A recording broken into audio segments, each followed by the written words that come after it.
Okay, children. In our last two videos, we completed reading the numbers on the units rod. Now that you know how to read the numbers on the units rod, let's start our game. The game is simple.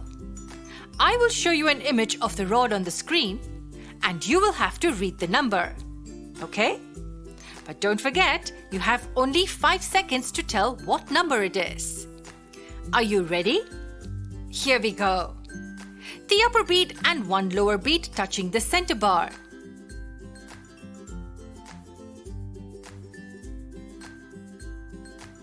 It is 6. Did you get it right? Moving on. 4 lower beads touching the center bar. What is it? Come on.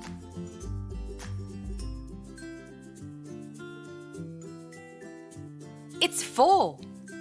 Okay, now the upper bead and 2 lower beads are touching the center bar.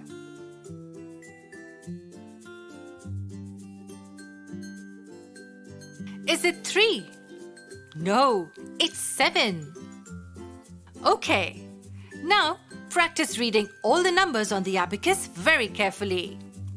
Don't miss the calculations. Pay attention to the beads and take the lead. I will see you in the next session. Bye-bye.